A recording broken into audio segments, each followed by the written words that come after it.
سلام، به چای نبات خوش اومدین. من مژگانم. من یاسیم. منم آرمینا.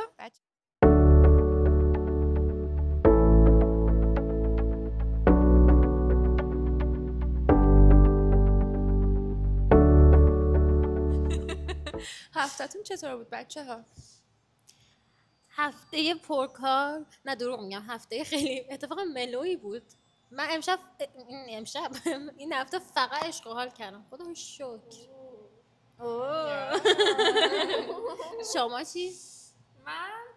من نخوابیدی کلا این هفته؟ من متاسفانه یکم شب و روزم قاطی شده. روزا خوابم، شبا بیدارم، ولی در خدمتتون هستم. هفته منم خوب بود، نرمال مثل همیشه عادی بود. چیز خاصی راضی؟ آره بله خداش. خب پس تو مشغول تفریح کردن بودی؟ نه. من گردن نمیگیرم. من چیزی گردن گفتم بابا.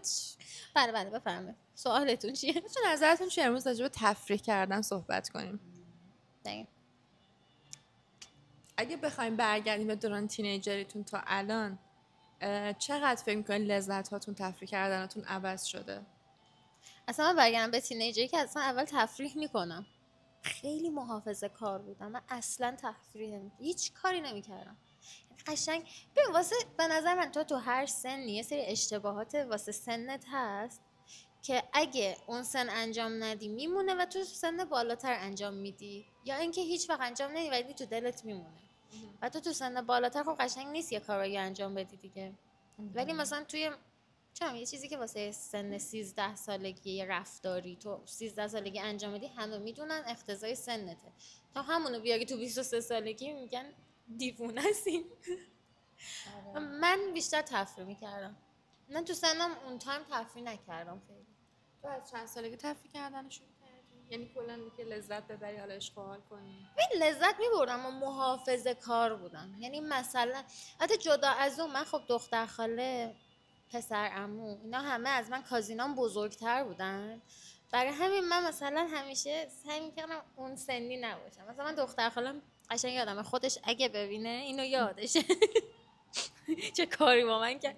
آخه اومد دبی، بعد اون تو وارد یه سنی شد که دیگه دختر مثلا میتونست مثلا تیپ دیگه خانومانه مثلا اولاش بزنه. بعد من هنوز، ما 3 سال تفاوت سن داریم، من هنوز کوچولو موچولو. بعد آقا من دیدم این کفش پاشنه‌دار پوشیده، دیوونه شدم. من یه جا تو زندگیم حسادت کرده باشم اونجا بود که مامان من کفش پاشنه‌دار میخوام. نمیدونم شما همچین چیزی رو تجربه کردین یا نه؟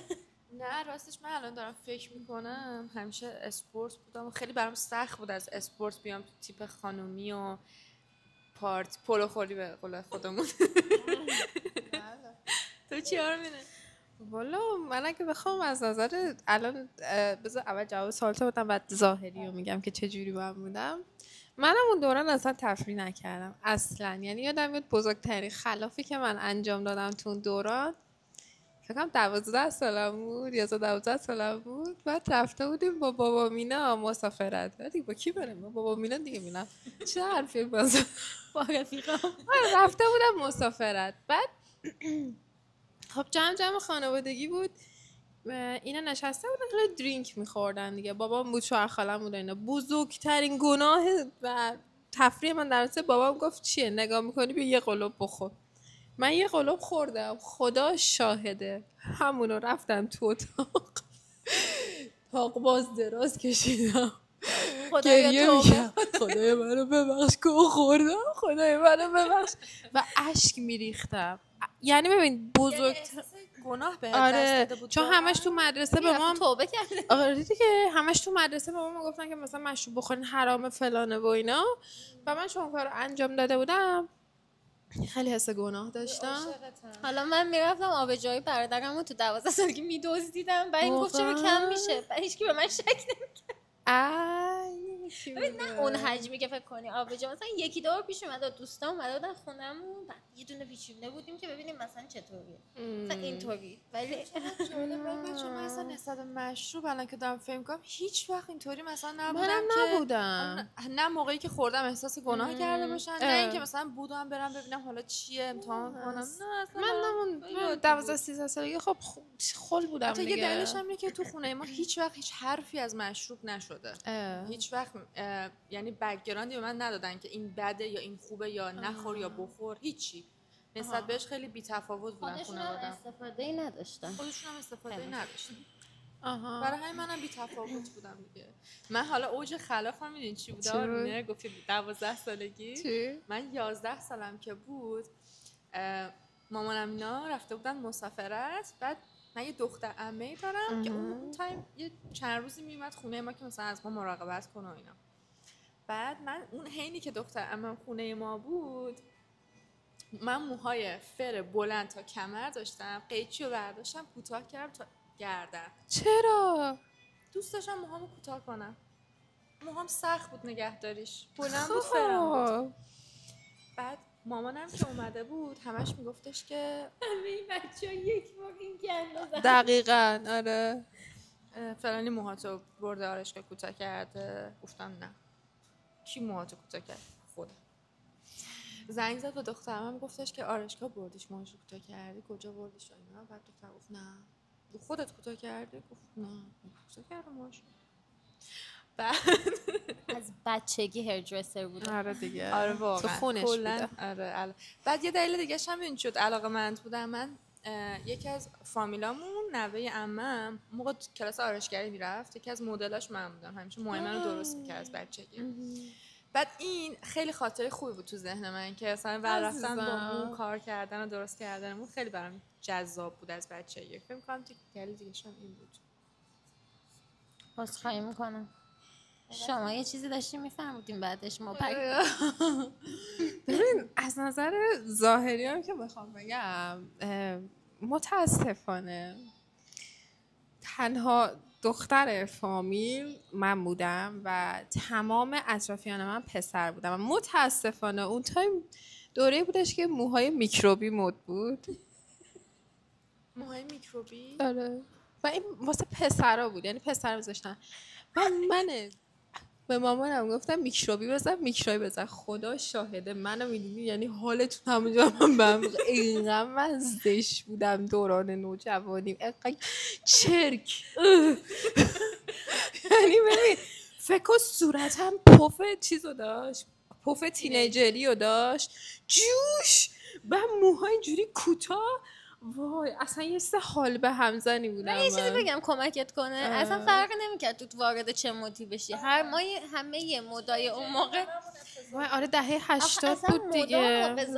من یادمه یه مدل اومد این شکلی کوتاه میشد، من رفتم زدم این شکلی کوتاه میشد تا اینجا، بعد از اینجا به بعد بلند بود. من نمیفهمم چی بس میگی به خدا شکر که من با این مدل مو آشنا نشده بودم. موی مو خیلی کوتاه بود، نگاه موهات مثلا نصفی. بعد پشت موت بلند. اینا رو کی مد میکرد؟ هر کی هستی توف درود. خدا ازش نگذره. خدا نگذره. ببین بعد من اینو خالم خب اون تایم جوونیش بود، من تینیجریم. خالم میرفت این کار رو میکنم، من حتما قشنگه دیگه. الان جفتمون پشیمونیم، عکسامون رو میخوایم بسوزونیم. دقیقا منم بچه‌ها یکی از نگرانی‌های من همینه که معروف بشیم با توجه از طریق این پادکست، بعد عکسامون رو در بیاد. عکسامون رو در چرا من فارسی کلی چی میگن تو فارسی؟ عکسامون پخش بشه. واقعا میترسم. آره منم داشتم اعتماد چند وقت سم دارم. وای من فقط برادرم میتونه عکس‌ها رو بفروشه. خدا وکیلی. بذار بیام خونه.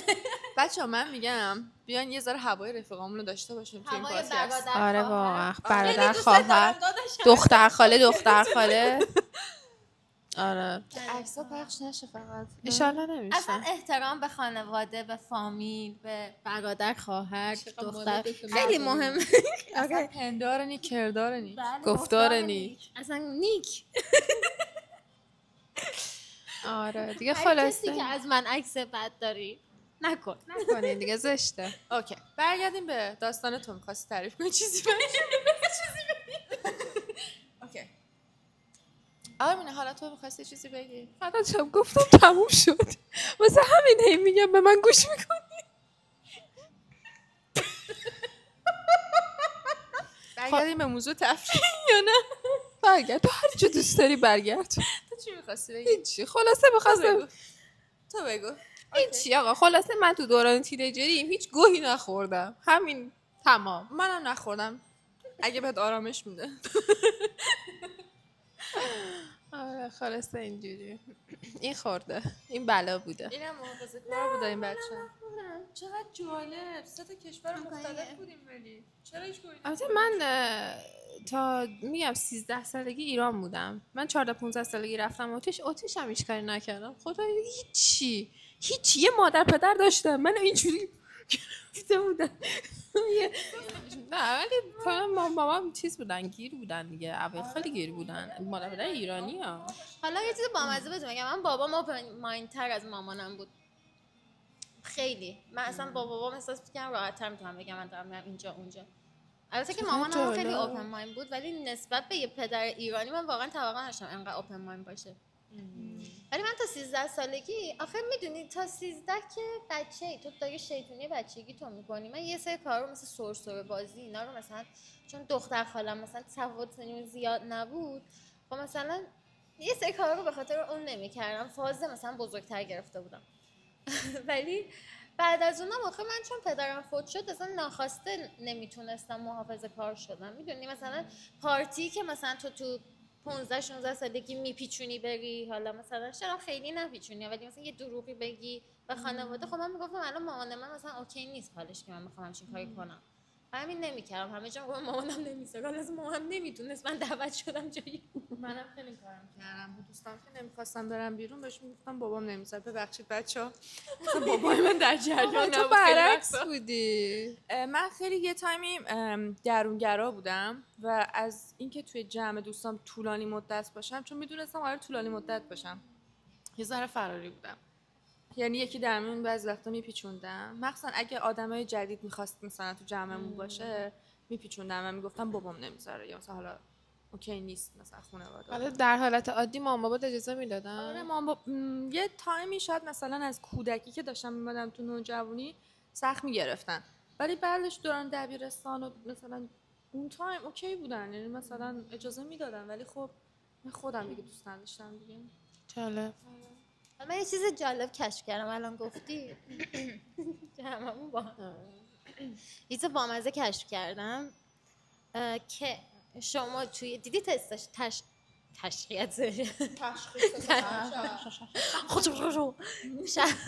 شخصیت شناسی که میدی تو اگه افسرده باشی میزنه درونگرات خیلی زیاده ولی تو پریمیوم شما افسرده است. نه تو موقعیت نرمال نمیگم. شوخی میکنم. موقعیت نرمال نمیگم. نرمال که هر کی درونگر ولی آخه دیدی تو اکثرا تو حالی که اوکی نیستی میری این تستا رو میدی.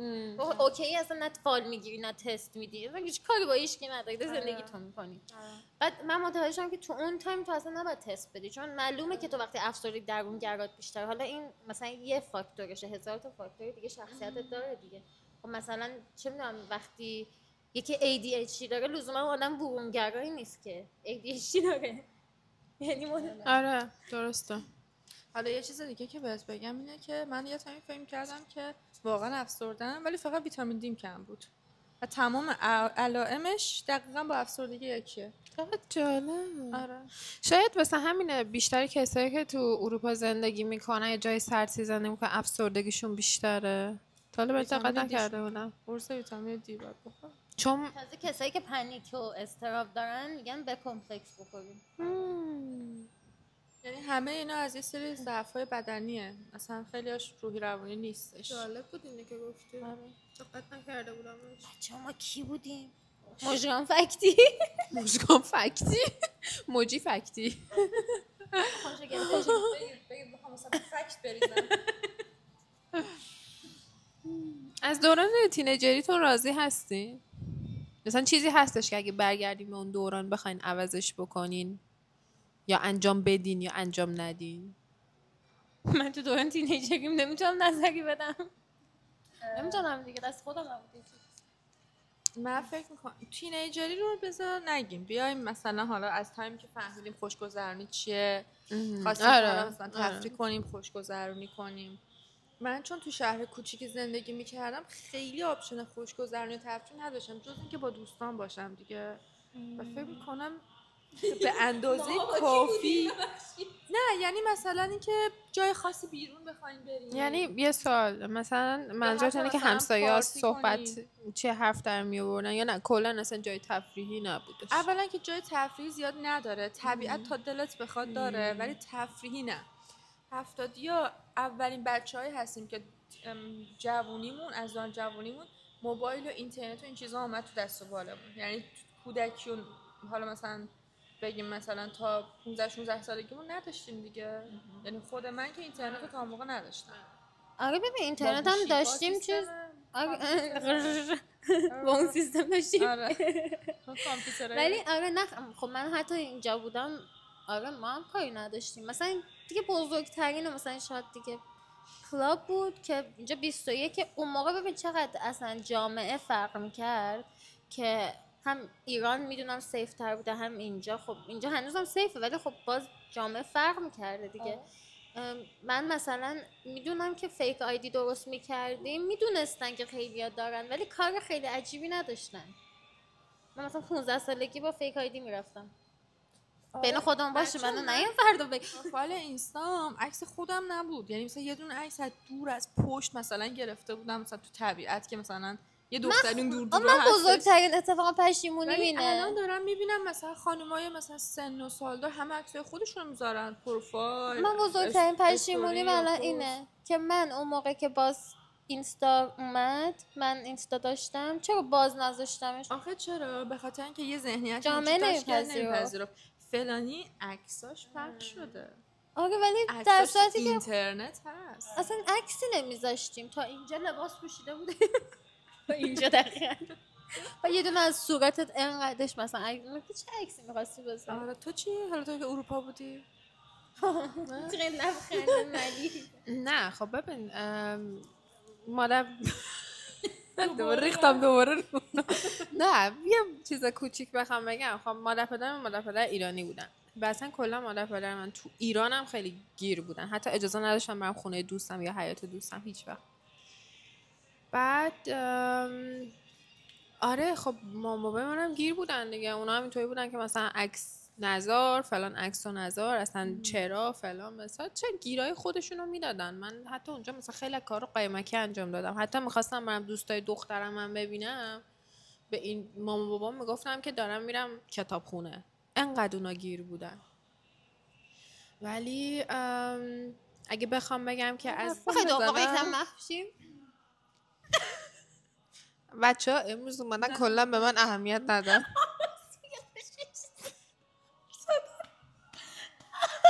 مشکلتون امروز با من چیه؟ خیلی قابل کنترلیم آره مثلا من تفریح خاصی نداشتم ولی کاری باشه آره کار زیاده که بخوام مثلا بگم چرا انجام ندادم مثلا حسرتش تو دلم مونده باشه. بزرگترین حسرتی که مثلا داری چی بوده؟ کاری که انجام ندادی. بزرگترین حسرت اون موقع بذار یکم فکر کنم الان نمیدونم. تو چی تو میدونی؟ واقعا بگم خیلی مسخره باشه ولی تو اون سنی که مثلا بچه باید سرسره سواری کنه من خودم رو استاپ میکردم چون دختر خالم از سنش گذشته بود. یعنی حسرتی مثلا چیزی نیست ولی خب میگم خب چرا اگه میکردی خب با اون سن کودکی درونت ارضا میشد. انجام ندادم مثلا اون واسه سن پایین اونه مسخره است ولی واقعیه. حالا بچه من حسرتم این نیستش که تفریح نکردم یا با دوستام یا حتی مثلا کارهای خلافانه نکردم. من خیلی دوچرخه سواری دوست داشتم و از یه سنی دیگه مامان بابام اجازه ندادم برم دوچرخه سواری کنم. چه با یکی از حسرتام اینه که مثلا چرا من دوچرخه سواری اون تایم که دوست حالا یه جالب بهتون بگم. من اصلا از بچگی دوچرخه‌ام نداشتم خواهرم که کوچیک‌تر بود داشت، برادرم که بزرگتر بود داشت. یعنی من با دوچرخه این دوتا یعنی برای اینکه من نرم سمت این کار اصلا برای من دوچرخه نخریدن، ولی من بازم خیلی دوست داشتم. آره شاید حسرت من باشه که دوچرخه سواری اونجوری که می‌خواستم نکردم. الان من یادم اومد، ولی مثلا با دوستان تا دلتون بخواد، خلاف تا دلتون بخواد بگی هر روزم ویدیو بفرست واسش. الان دیگه حال نمیده. آره میفهمم. تو دبی حال نمیده. چرا؟ دوچرخه سواری همه جا دوچرخه سواری. ببین هر چیزی به نظر من ولی الان ذوقشو دیگه داشته باشه حال همون موقع آره. انجام بده خیلی باحال تره. آره الان دیگه حال نمیده. این چه جالب، تقریبا شبیه سرسره بازی، فقط سنه. الان منم بگم شاید نزدیکی به شما تقریبا هستش. من که حسرت‌های بزرگ زندگیم این بودش که چرا با دوستام تایم تینیجریم مام بابام اجازه نمیدادن که برم بیرون و بعد از اینکه مهاجرت کردیم چرا مثلا من حسرت بزرگیش اینه که تو اون سن با دوستام یه سینما میرفتم، خیلی دوست داشتم برم. مثلا این یکی از بزرگترین حسرت‌ها. آره این بودش.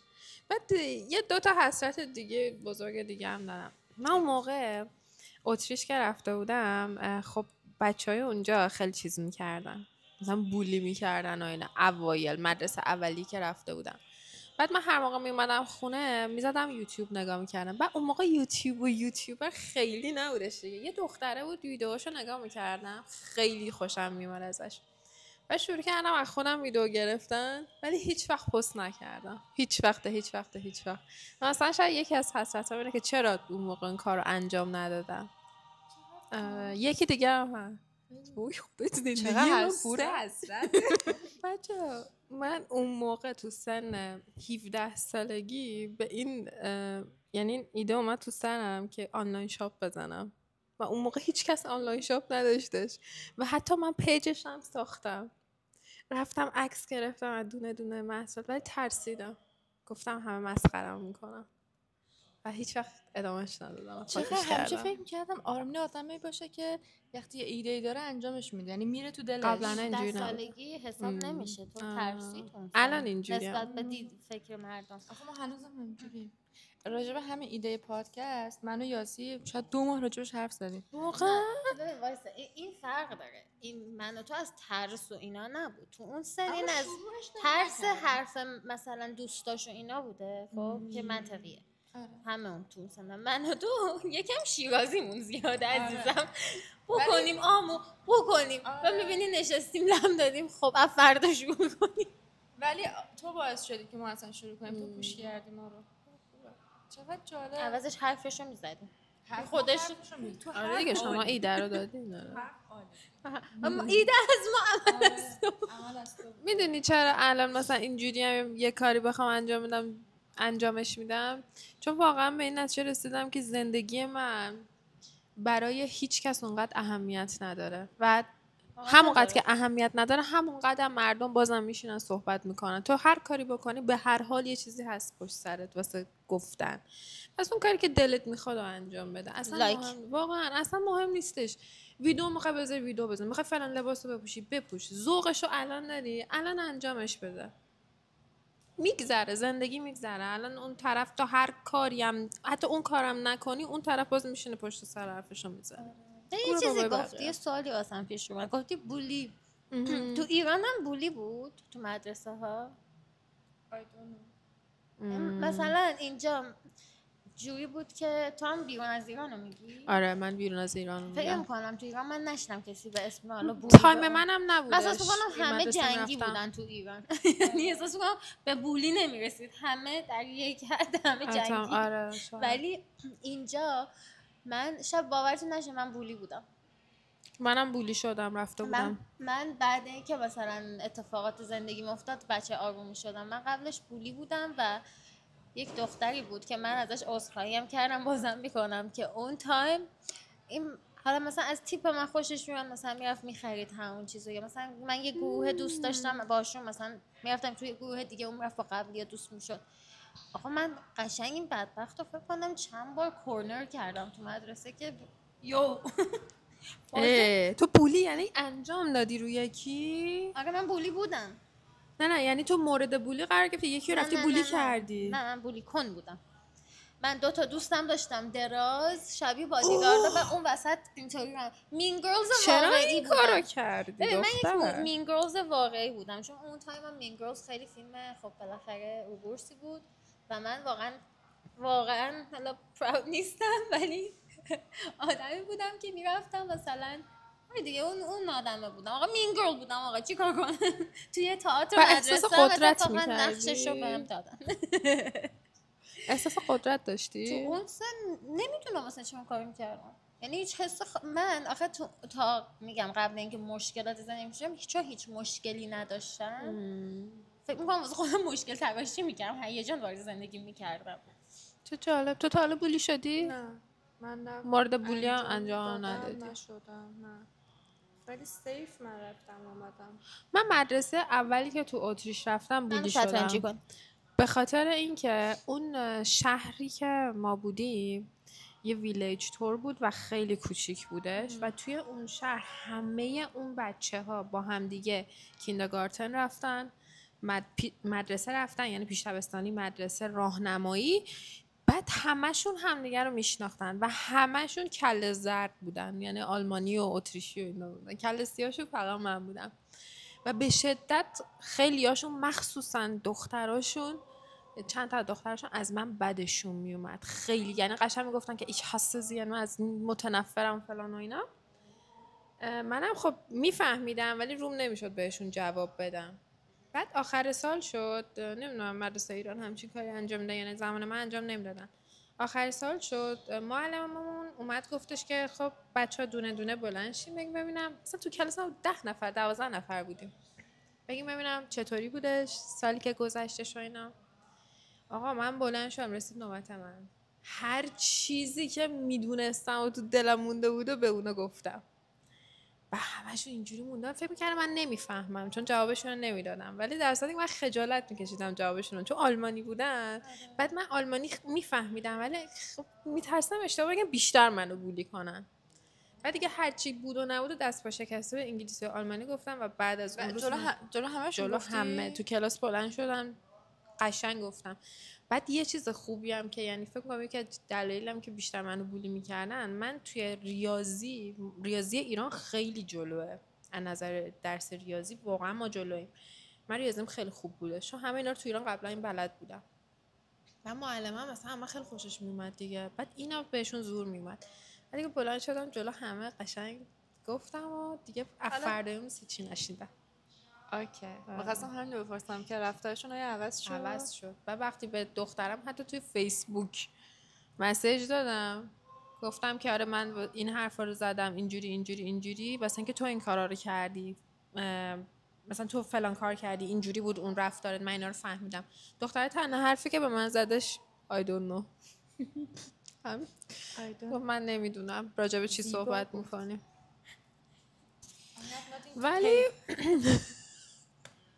ولی بعد از اون مدرسه‌مو عوض کردم و دوستای خیلی خوبی پیدا کردم. شهرمون یعنی از اون شهر رفتیم به شهر دیگه، از اون روستا اومدیم تو شهر، بزرگ شد و مدرسه و دوستای من واقعا عالی بودن. آره و واقعا دوستای خوب پیدا کردم، هنوزم باشون در ارتباطم، خیلی هم باحالن. آره. دوست ایرانی اونجا پیدا کردی؟ والا تو طی دورانی که مدرسه میرفتم و اینا آره، ولی خب من دوست ایرانی الان خیلی کم دارم، مثلا شاید دو نفرن، 2 تا. آره بیشتر اینترنشناله. شماها تو دبی که شما واقعا دوست ایرانی من تو دبی، شما این توی اتریش هم دوست دیگه هم داری اینجا؟ نه.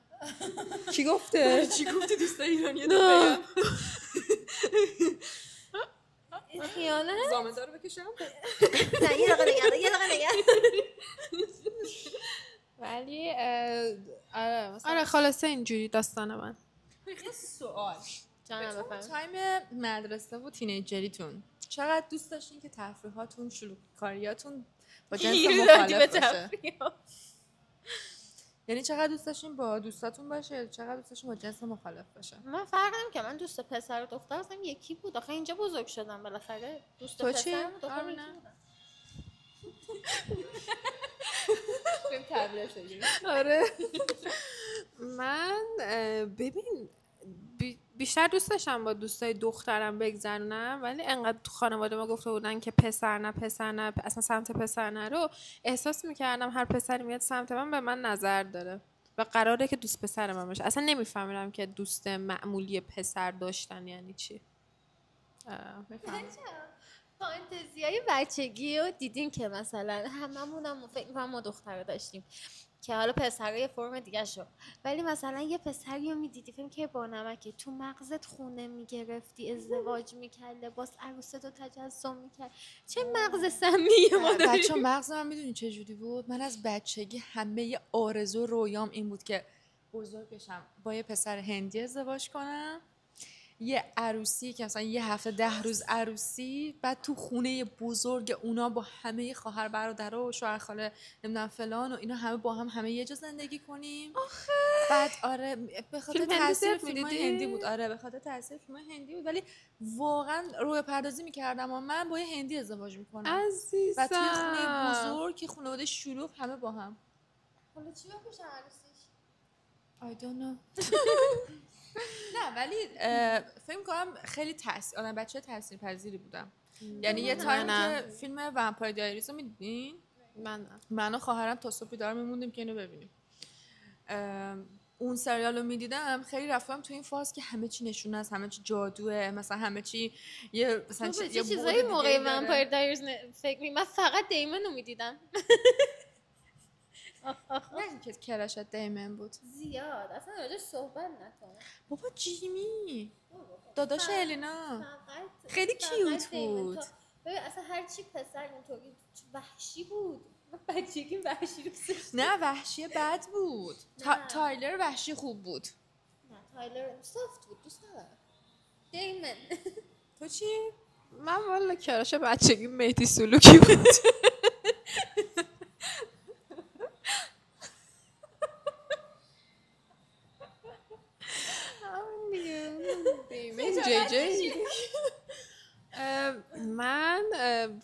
منم خیلی بچه تاثیرپذیری بودم، خیلی، یعنی زیاد از محیط اطرافم تاثیر میگرفتم.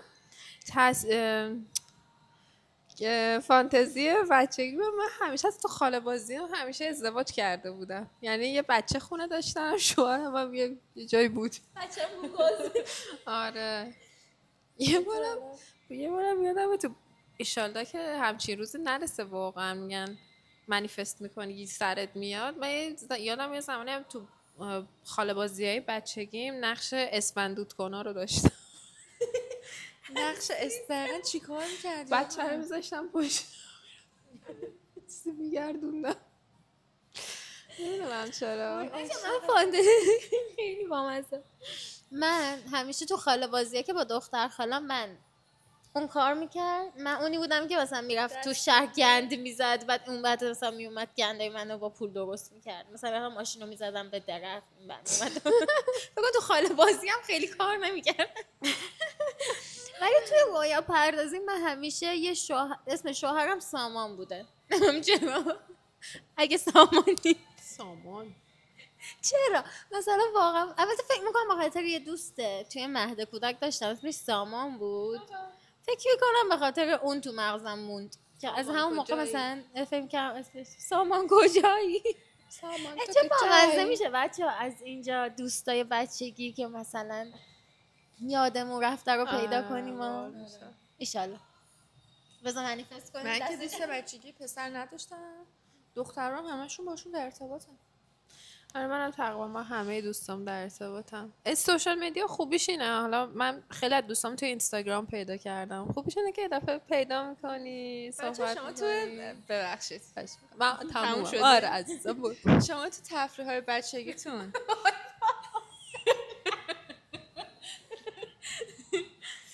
خب دوست دارم بدونم نقشتون چجوری بوده؟ آدم شلوغ‌کاری بودین یا بیشتر فالو می‌کردین بقیه رو تو شلوغ‌کاری‌های دیگه؟ بستگی داره. مثلا با فامیلا، بچهای فامیل چون همه من بزرگتر بودن، خب ناخواسته با فالو کنی. تو فامیل یکم فرق داره، ولی توی دوستا من فکر می‌کنم من مثلا هیچ وقت فالوور نبودم. مثلا اگه 50 نفر برن اونور من ببرم اونور ببینم چه خبره، از اونا میپرسم اونور چه خبر شد دیگه. هنوزم همونطوریه. نه من شخصیت مستقلی داشتم، خیلی فالویی نبودم، مگر اینکه مثلا یه بازی دسته جمعی بخوام انجام، ولی اونجوری که مثلا میگم برو فلان کارو انجام بده اینجوری نه نبودم از بچگی. تو بازیاتون فکر میکردین کار کنید؟ یعنی چی؟ یعنی تو یعنی شاغل باشین؟ آره من میدونی شغلم همیشه بانکدار، همیشه پول داشتم، همیشه در حال پول شمردن و پول بسته‌بندی کردن و من چیز میشدم، من اکثرا مهماندار میشدم و به زبان انگلیسی، حتی قبل از اینکه انگلیسی من خوب باشه به زبان انگلیسی صحبت کردم، به زبان فارسی واسه خودم صحبت میکردم. چه بامزه. وای منو یاد چیزی انداختی، من و خواهرم یه دونه زبان جدید داشتیم برای اینکه مامان بابامون نفهمن ما با هم چی صحبت میکنیم، یه الفبای جدید واسه خودمون ساختیم، بر اساس اون الفبا با هم برای هم نامه مینوشتیم، حرف میزدیم. نامه‌هاش هم هنوز دارم. چقدر حسودیم شد که خواهر ندارم. من ندارم واقعا. نه من خیلی خیلی خوشحالم که خواهر ندارم. مادرم متشکرم. به خودش هم میگه من خیلی حسود میشم. من الان توجه یه دختر رو تو خونه میگیرم، اون توجه خب نه تو این الان این آدم دوست نداره. این آدم الان یهو بیاد یه خواهر کی بهش بداره، ولی خواهر یه موجودیه که اصلا تنها دختریه که توی این دنیا تو دوست داری از تو بهتر باشه، خوشگل‌تر باشه، خوش‌تیپ‌تر باشه، موفق‌تر باشه، یعنی اصلا بزنه رد شه از رود. من خیلی آدم میشناسم ولی بفهم من خیلی هم میشناسم با خواهرشون خوب نیستم. شاید من این حس رو من خواهر ندارم ولی ولی یه دختر خاله دارم ازم کوچیک‌تره، ولی خب از نظر عقلی واقعا خیلی بیشتر سنشه و دقیقاً همه این حسایی که گفتی من به دختر خالم دارم و اونم این خواهره برام و همیشه اصلا دوست دارم که بهتر از من بشه. تنها دختریه که واقعا دوست دارم بهتر از من باشه. ولی راجع به دوستام من همیشه همینجوریم، دوستام بیام بالا، میدونی؟ ولی اون دختری که حاضرم از خودم بزنم که اون بره بالاتر واقعا دختر خالمه. پس اون دقیقاً مثلا حکم خواهر رو داره واسه آخه ببین اصلا کلا من مثلا این چه به انگلیسی این بونو توی بدنم اصلا ندارم که مثلا آدم حسودی باشن. خب توی چیزی که مثلا بالاتر اینا خوشحال میشم هر کی بره بالا، دشمنم هم بره بالا خوشحالم. اگه تو مسیرش نخواد منو کسی اذیت کنه، من هر کاری اتفاق خوبی واسط بیفته خوشحال میشم. اگه میخوای من اذیت کنی نه. میدونی حس چجوریه؟ میفهمم مثلا که منم دقیقا همینجوریه، مثلا ببینم که رفیقام دارن میرن بالا یا مثلا چیزی واقعا خوشم میشه، ولی نسبت به این خواهره اینطوریه که تو هرس میخوری براش، تو مثلا میگی فوشش هم میدی بهش، میگی بابا فلان شده برو این کار بکن برو اینجا کن، تو هرس میخوری برای اون دختر. خب من مشکلم اینه، من برای همین ضربه میخوام، بخاطر همون صفر رو صدیم وقتی تو دوست منی واسه هرسم میخورم. قشنگ میتونم یا موهاتو بگیرم بکشم اگه احساس کنم داری کار بدی با خودت میکنی. خب ولی خب دارم میگم صفر و صدم تو همه زندگی، واقعا همونقدر حس دارم وقتی دوستم. من برای دوستام مثلا اینطوری هم که واقعا دوست دارم که من داشتم میگفتم منم مثلا نسبت به دوستام همینو دارم، ولی من مثلا احترام بیشتری به نظر دوستم میذارم. مثلا من ببینم تو داری یه کاری میکنی بگم بابا یاسه نکن اشتباهه، ولی تو مثلا میگی بابا آرمینه اینجوریه، خب میگم زندگی این آدم نظرشه، هر جو دوست داره میتونه انتخاب کنه. ولی خواهرم یا مثلا دختر خالم ببینم اینجوری من بهش بگم نکن، بعد بیاد به من یه نظر بده، میگم غلط کردی دارم بهت میگم نکن. میدونی اون چیزه رو، اون احترامه رو، حالا احترام به اونم میذارم ولی یکم کمترش کردم، به خودم بیشتر جسارت میدم که بهش دستور بدم فلان کنم که اینجوری بگیرم بکشمش بیارمش اینور. ولی رفیق منو بیشتر بهش احترام میذارم، مثلا یه بار میگم دوبار میگم، ولی میگم اون آدم بالغیه خودش میتونه تصمیم بگیره. البته من حس نسبت به دختر خالم که کوچیک‌تره دارم، من که خواهر بزرگتر داشتم شاید فرق می‌کرد. آره من فکر می‌کنم حس خواهر بزرگتر و کوچیک‌تر خیلی با هم فرق داره، چون که منم نسبت به خواهر کوچیک‌ترم اینطوریم. تو خواهر بزرگتر داری؟ من خواهر بزرگترم دیگه. آها سه تا این شما نه؟ یه برادر دو تا بزرگتر. آره اینجوری. چقدر دلم مثل خواهرم تنگ شد همین الان. از میبینی سود آره. چند روز دیگه میبینی. چند روز دیگه. که خوبی؟ Yes, I am fine. I don't know. I am fine, very very fine. ببین ولی بیا راجع به برادر صحبت کنیم که توی سنی چقدر برادر اذیت میکنه. برادر کوچیک‌تر مثل بزرگتره چقدر آزار جسمی، روحی، روانی وارد میکنه. مریضی مگه؟ مثلا دیروز اینو پست دیدم اینطوری میکرد وقتی که به برادر میگم حال ندارم و هی مثلا مزاحمم نشه و هی میاد در اتاق باز میکنه. ببین من و خواهرم اتاقمون مشترک بود از بچگی. برادرم که از تفریحاتش اصلا این بود بیاد در رو وا کنه یه نگاه کنه باز بذاره بره. داد میزدیم در رو ببند. مریضم به خدا. برادر کوچیک‌تر اینطوریه. ببین آره داداش کوچیک‌ترم از یه سنی به بعد واقعا همین جوری میشه و اونم دقیقاً همین کرمان میخواد. ولی من برادرم متنفر بودم و به دنیا اومد. خیلی بدم میومد ازش. یعنی واقعا حسادتی که یاسی داشت اشاره می‌کرد. آفرین. من نسبت به برادرم داشتم چون 6 سال من تنها بودم بعد 6 سال یکی اومد دیگه و پسرم بود همه مثلا توجهی بیشتر چرا از ما هم تفاوت سنی مش نداره. ما 6 سال با برادرم.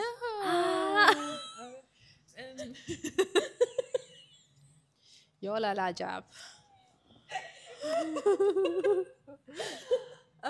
میگم یعنی به تو هیچ چیزی نگفته بودن مام بابات که مثلا خواهر میخوای برادر میخوای مثلا دوست داری یکی بیاد فلان؟ چرا من خودم دوست داشتم.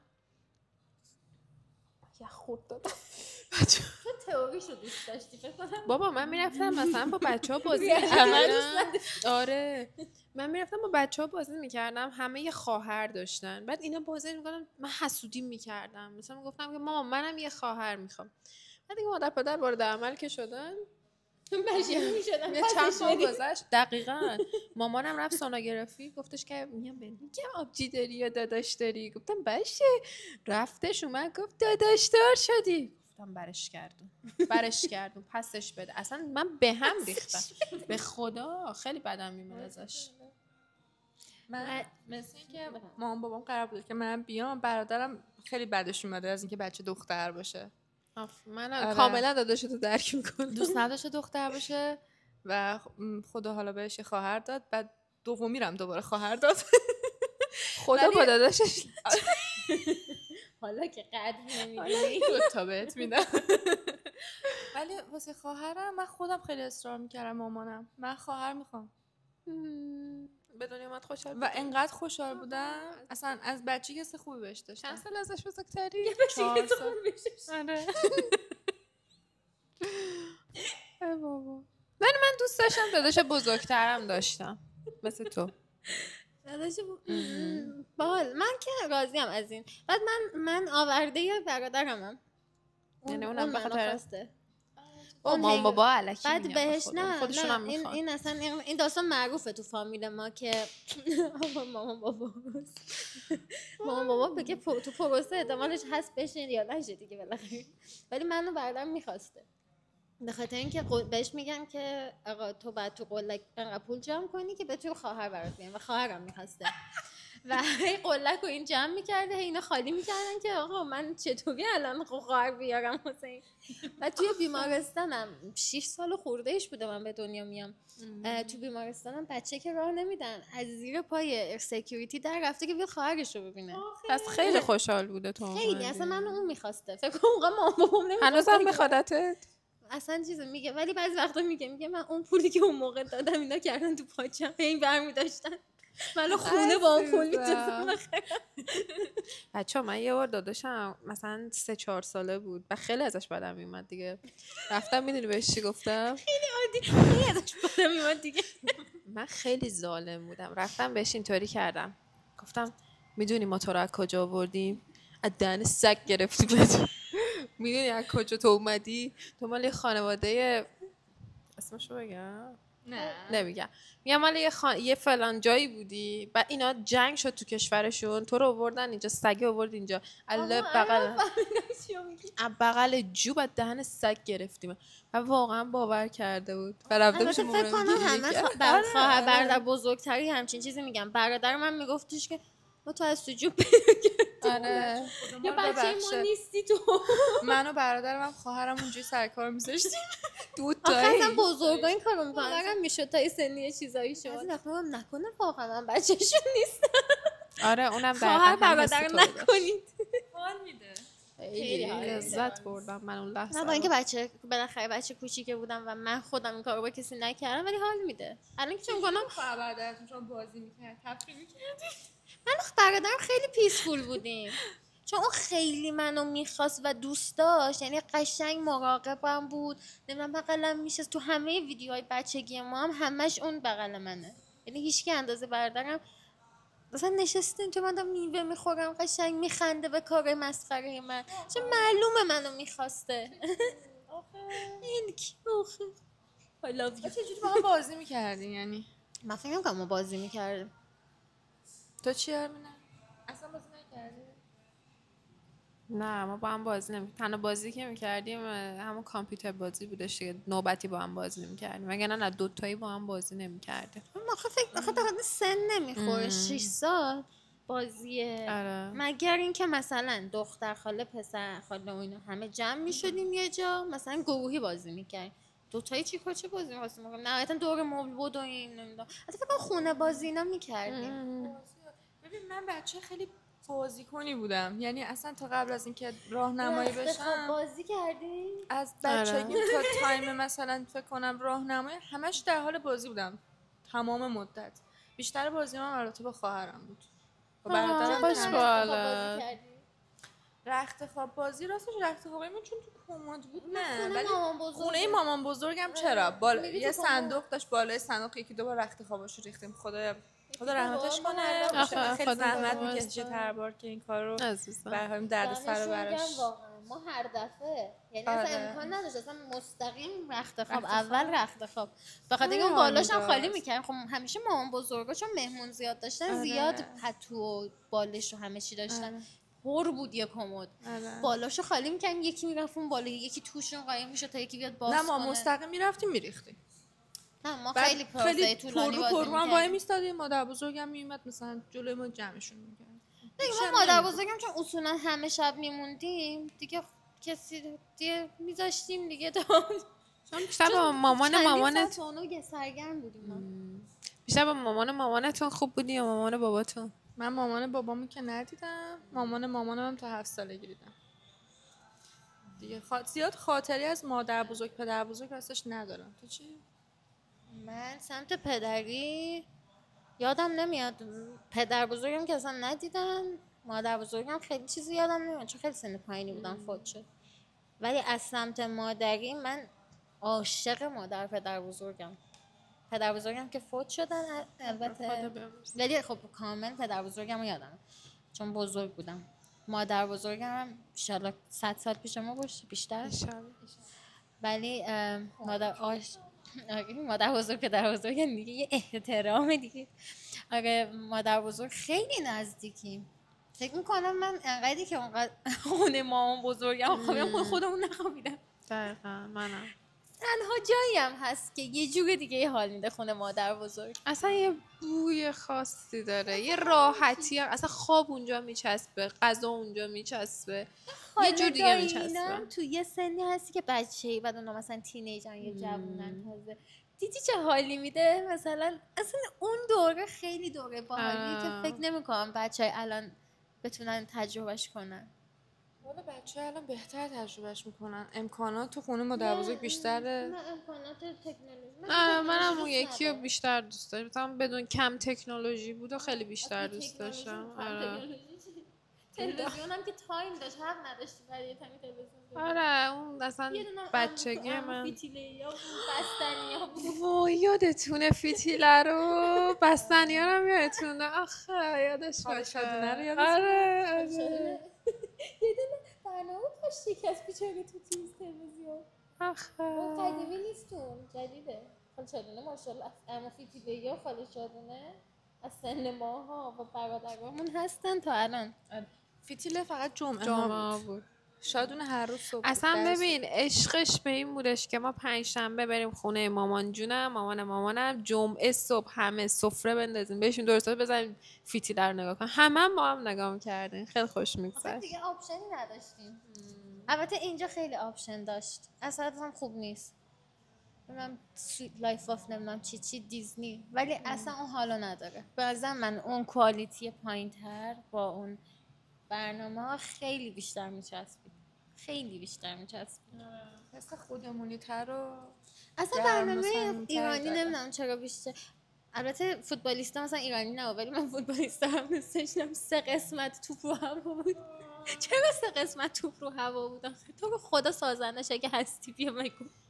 سوال بپرسم بچه، تا حالا شد تو تنهایی خودتون مثلا دلتون واسه دوران بچگیتون تنگ شه، مثلا نشسته باشی بگی من چرا الان این سنم دوست داشتم الان اون سنی باشم و بغضت بگیره؟ برای بچگی نه، ولی شاید برای مثلا 15-16 سالگیم. چرا بر بچگی نه؟ برای اینکه به نظرم بچگی کردم، یعنی به آها، اندازه کافی بچگی. شیطنتامو کردم، چیزی نیست تو دلم به جز همون دوچرخه سواری که اونم یه جورایی حق میدم. مامان بابا من خیلی شیطون سر به هوا بودم، تو یعنی شیطون اصلا نمیخوره باید من سر به شیطون هوا بگه. بودم، جوری که مراقب خودم نبودم، خیلی همینجوری آه. بدون دوچرخه همش تو جوب بودم.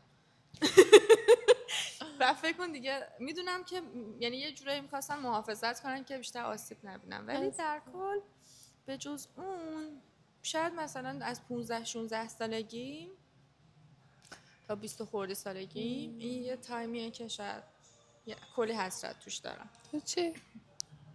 خودت چی؟ من هیچ وقت دوست ندارم به هیچ تایمی برگردم. من چون الان به یه جایی رسیدم که اعتقادم از این به بعد زندگیم آسون تره تا از این قبل، یعنی از این لحظه به قبلش خیلی سخت بوده. اصلا خود اصلا دیگه نمیخوام برگرده هیچ وقت. ولی از این به بعدش من کلا آدم گذشته نیستم. من آدم تاریخ مثلا تاریخ رو میخوندم مثلا، ولی اینطوری هم که من نمیدونم آخه من چه میدونم چقدرش راسته چقدرش دروغه. این دفتر خاطرات مثلا مژگان رو بخونم، اون یه ذرهش دروغ اون تو غزل نوشته دیگه. یه سری فانتزی خود آدم هست. تاریخ هم همون طوریه، یعنی من خیلی اعتمادی به این قضیه که گذشته ندارم. آیندم کلا بهم استراب میده چون هیچ چیزی نمیتونم جاش حدس بزنم. من با الانم اوکی ام همیشه. خوبه. منم همینطوریه. درست. منم آدم گذشته زیاد نیستم، ولی بعضی وقتا دلم واسه اون حول و هوای مدرسه و دوستات و یه سری چیز تنگ میشه. مانتو شلوار منظورته؟ نه مقنعه مانتو شلوار نه، جدا از بحث قیافه و دیروز یاد یه چیزی افتاده بودم، هودی گذاشته بودم بعد اینطوری گذاشتم پشت گوشم بعد چرا راستی بچه‌ها این کارو می‌کردیم؟ هم این کارو می‌کردیم، اینو می‌ذاشتیم مقنعه رو پشت. چرا؟ میشه که من توضیح بده؟ حال میداد. من کار نکردم، من جرئت نداشتم. مدرسه من شاهد میرفتم. چه معروف اسمش کجا بود؟ شاهد داره؟ شاهد مال چیزاست. کجا بود؟ شاهد جای مختلفی داره. شاهد مال کساییه که مثلا جانباز و نظامی و اینجور چیزا، کارمند و کارمند بیشتر مال کساییه که نظامی و بسیج و اینجور چیزا بودن. آره. من بابا نبودن ولی منم شاهد رفتی؟ من مدرسه من اون موقع اینجوری بودش. بیشترشون البته مال شهرک. بعد مال شما هد سفید و چادر اجباری بود؟ بله، ما جلو مدرسه چادر سرمون میکردیم. بانو هد سفید نه ولی چادر. چرا؟ هد سفید عین بتمن میرفتیم داخل. آره خیلی شاهد گیر میداد. خدا شکر. خانواده ممنونم که منو ببردید خارج از کشورم. بچه‌ها فکر کنین برادراتون چقدر تأثیر داشتن تو زندگیتون، تو رشدتون؟ خیلی مثلا واسه من تو که بزرگترم بودم. من برادرم فقط برادرم نیست، قشنگ یه حس پدرانه هم بهش دارم. یعنی من یه احترام پدرانه هم بهش میذارم چون اونم منو میخواسته. اصلا جدا از این که اتم که پدرم نبود یه قسمتش ما رفیقیم، یه تایمی واقعا برادر خواهریم که جنگ میکنیم همون نمیتونیم تحمل کنیم، یه تایمی هم هست که واقعا حس پدر من داره، یعنی مثلا واقعا نمیخوام همچین مثلا فشاری روش باشه، ولی واقعا خیلی حضورش کمک کننده بوده و برادری که احساس میده و همین که مثلا واقعا حواسش هست و اینا خیلی تاثیر روی اتفاقا روابط رمانتیک من داشته که من دنبال احساسات یه پسر دیگه نباشم. برای تو چجوری بود آرمینه؟ چون برای تو خب کوچیک‌تر بوده دیگه، احساسش خیلی فرق داره. من خیلی حس اینکه باید ازش محافظت کنم و حس مادری رو بهش داشتم. من یادم با اینکه ازش بدم میومده شا ولی ببین به خاطر داداشم من هر کاری که بگی همیشه انجام دادم. دعوا کردم موقع خوابوندنش با بچه همسایه، دعوا کردم گفتم چرا اومدی زنگو زدی؟ داداشم از خواب بیدار شد، وای مهد کودک میخواست بره. من نمیدونم چند سالم، 9 سالم، نمیدونم چند سالم بود. ببین کیفشو برداشتم، انقدر من ذوق داشتم، تمام مداد رنگیاشو چیندم، دفترها رو گذاشتم، دفتر نقاشی پاک کن همه رو براش چیدم، تغذیه بخوره. اون حس مادری و حفاظت کردن از یکی و من از وقتی که داداشم اومد به این دنیا داشتم و حتی اتریش هم که رفتیم من همیشه اگه داداشم چیزی دلش میخواست من مادر پدرم من مثلا میگفتن که نه، من میرفتم برای داداشم میخریدم میدادم بهش، میگفتم نه خوشحال باش عشق کن باش، تو نباید بقیه بچه ها عقب بمونی. چه جالب. حالا تو که وسطی، من کوچیکم، آرمین بزرگ است، تو چه حسی داری؟ من حسی که آرمینو به برادرش داره نسبت به خواهرم دارم و یه جورایی حالا نه چرا منم حس مادری بهش دارم که خیلی مراقبش باشم، ولی بیشترم باش رفیقم، یعنی اینجوری هم که انگار پایه همه چیزمه. برادرم هم دقیقا همین حسه، یعنی هم مثل تو که احساس میکنی وقتی اون احترام پدرانه رو نسبت، برای منم برادرم این شکله، یعنی خیلی هم تأثیرگذار حرفاش روی من، هم خیلی راهنمای خوبیه، هم خیلی حامی خوبیه. اصلا یه وقتایی بعضی وقتا فکر میکنم اگه نبود من اصلا چیکار میخواستم بکنم، چجوری میخواستم تصمیمای زندگیمو بگیرم. برادرها و خواهرها. آره خیلی ساپورتیو برادر من، خیلی پروتکتیو، خیلی عاقله. مرسی. ببند 1 ساعت 11 مرسی. از برادرها و خواهرها اینو بگم. آره واقعا موضوع جالب باحال بودش، خیلی رفتیم تو حال و هوای بچگی. بچه‌ها ما فقط نظرمون رو میگیم، دلیل بر این نیستش که درست یا غلط. شخصیه، نظر شخصیه، همین تمام شد رفت. بچه‌ها لایک، کامنت، سابسکرایب، یادتون نره زنگوله هم فشار بدین، خوشحالمون میکنیم. بله واسه دوستاتون هم بفرستین، نظری هم داشتین بگین دیگه. تا دیداری بعد بدرود.